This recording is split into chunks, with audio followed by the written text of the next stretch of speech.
Boa noite, meus irmãos, a paz de Cristo.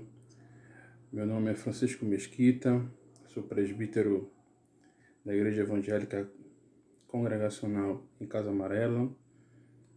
Estou lotado, né? Pela misericórdia de Deus, estou na congregação, nossa congregação amada em Cidade Tabajara. Deixo um abraço dos irmãos para a igreja, né? Em Casa Amarela. Estou sendo muito abençoado pelos irmãos lá. E estou, pela graça do Senhor, expondo as Escrituras ali naquele local. Bem, o pastor João Fernandes me pediu para fazer um devocional, né? Eu queria fazer uma breve reflexão com os irmãos, apenas 5 minutos, e queria deixar apenas um versículo para os irmãos. Está lá em 2 Reis, capítulo 17, versículo 7.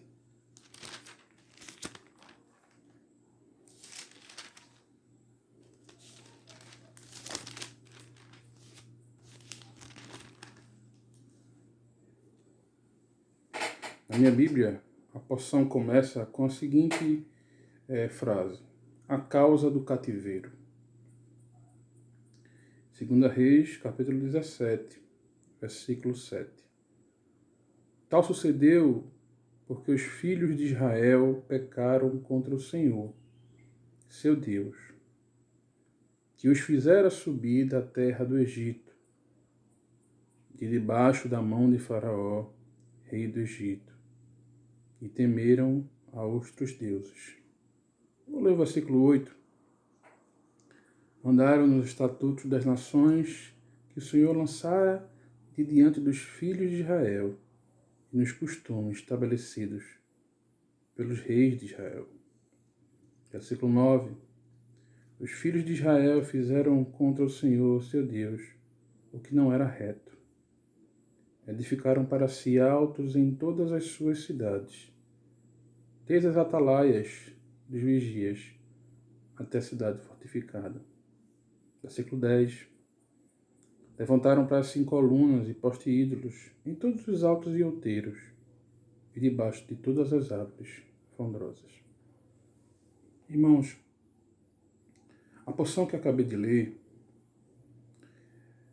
é um ápice, o resultado do pecado do povo de Israel.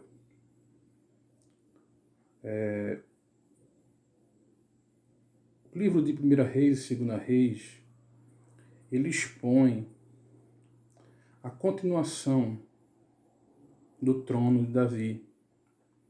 A tribo de Judá e a tribo de Benjamim, ela é separada por Deus da tribo de Israel, as 10 tribos de Israel, por causa do pecado, da idolatria de Salomão.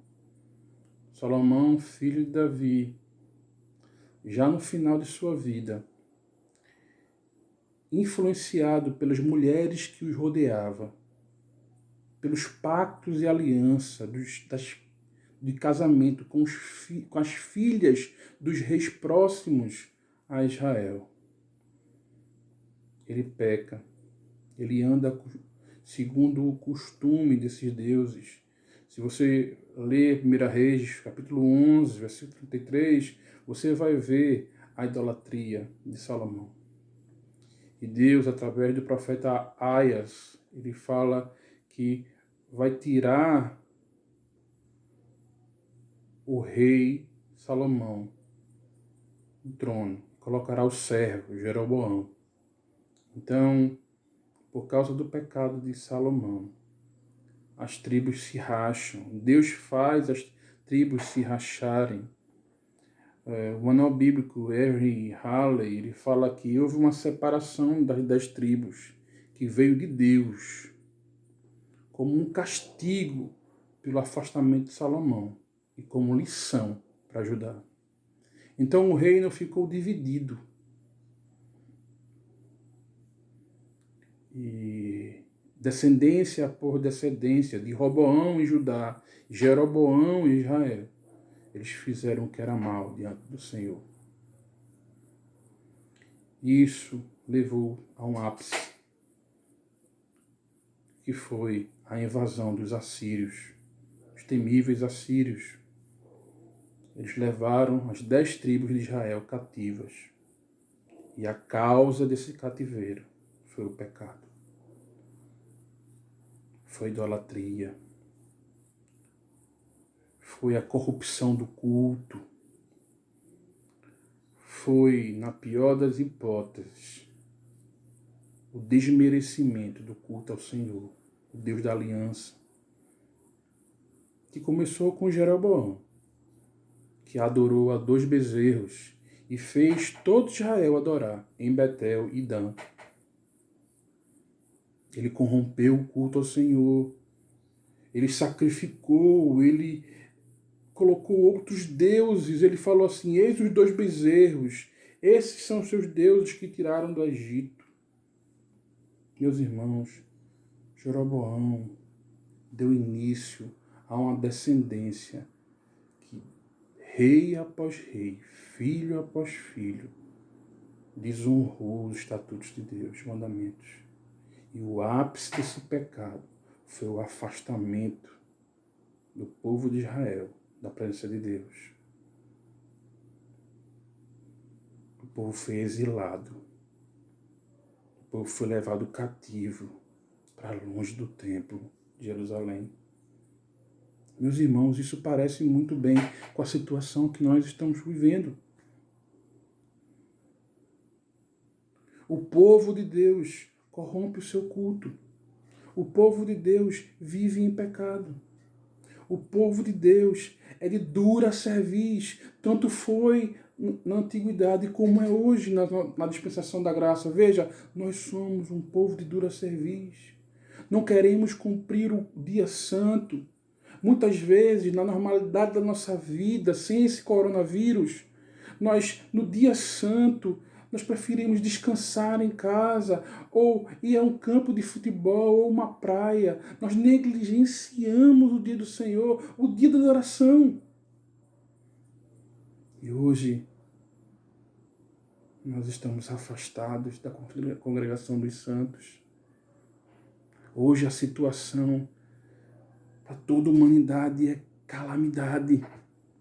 Estamos afastados do culto público e da santa congregação. Não podemos mais juntos, em uníssono, orar, ler as escrituras, cantar salmos e hinos, ouvir no templo a voz do profeta, expondo a palavra em coletivo. Veja, meus irmãos, não podemos mais ir num gasofilácio e depositar nossas ofertas e dízimos. Estamos apartados, exilados, afastados.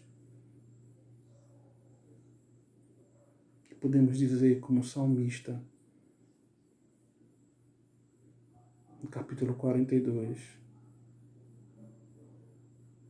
oh, como eu tenho saudade da casa de Deus.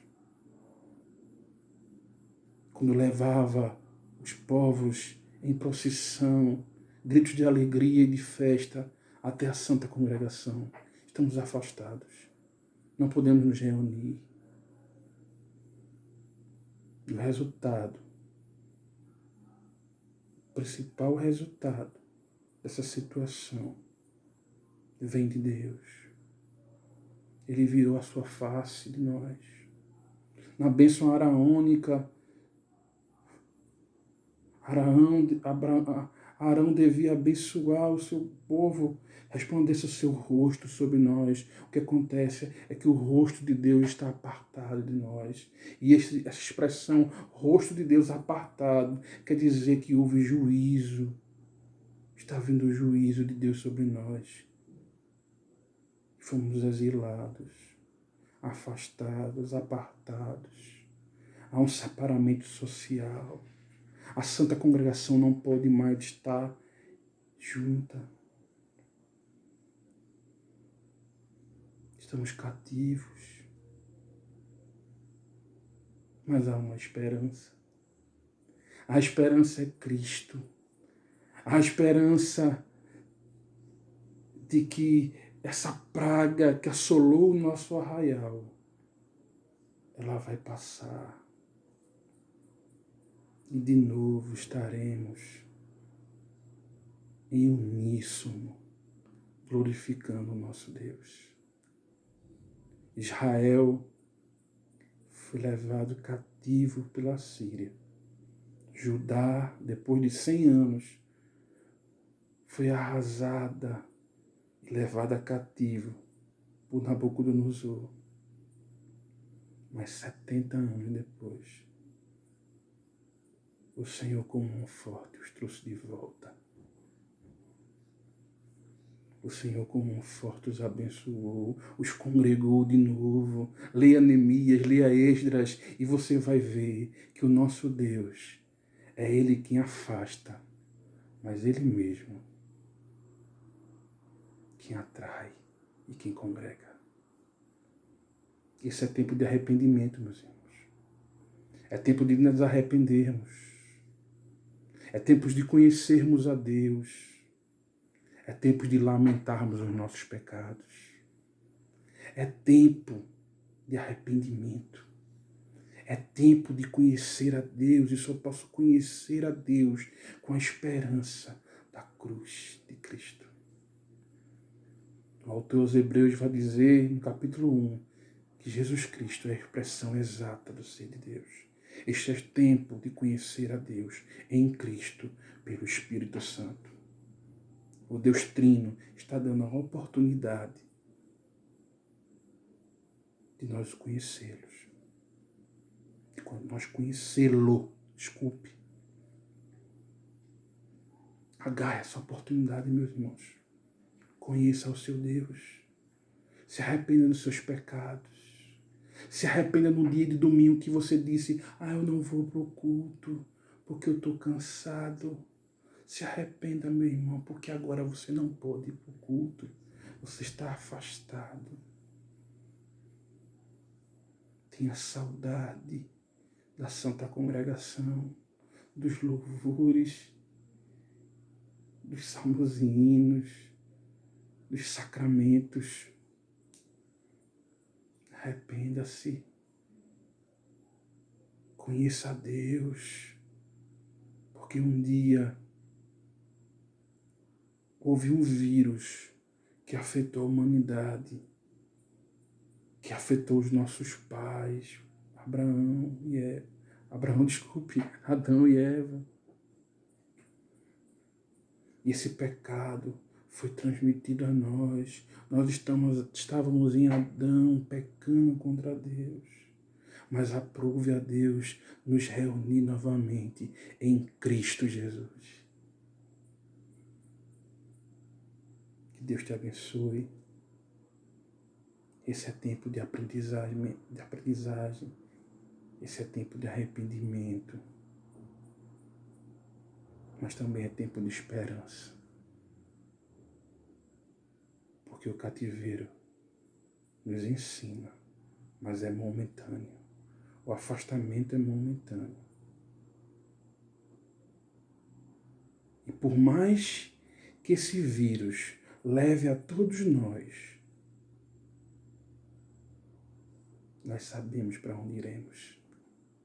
E lá nos céus estaremos congregados, louvando ao nosso Deus, louvando ao Cordeiro, Criador, sustentador de nossa fé. Vamos ter uma momento de oração. Pai, nós queremos te engrandecer. Queremos dizer, Senhor, que pecamos, Senhor. Que nosso pecado, que o pecado da humanidade, da tua igreja, dos eleitos, chegou a um ápice. E esse ápice fez com que tu paraste este mundo, Senhor. Para que este mundo reconhecesse que está em pecado. Que nós somos idólatras. Que o nosso coração é uma fábrica de ídolos. Tem misericórdia de nós, Senhor. Tem misericórdia do teu povo. Que teu povo possa se ajoelhar e ser exemplo de arrependimento, de volta, de saudade pela presença de Deus. Que os povos iníquos e ímpios possam ver na igreja a saudade da tua presença. E a esperança que vem de Cristo. Te pedimos isso não porque merecemos, Senhor, mas porque Tu não vai deixar o Teu povo cativo, como nunca deixaste. Nos livraste do pecado em Cristo. Livraste o Teu povo da mão de Faraó. E se mesmo assim não nos livrares do coronavírus, se tudo que é matéria se desfazer, nós, como diz Apocalipse, não sofreremos os terrores da segunda morte, porque a igreja confia no Cristo vivo, que irá buscá-la, transformá-la. E de novo congregaremos todos os dias na Tua presença, confiados nisto, nessa Tua esperança. É que te agradecemos. Em nome de Cristo. Amém.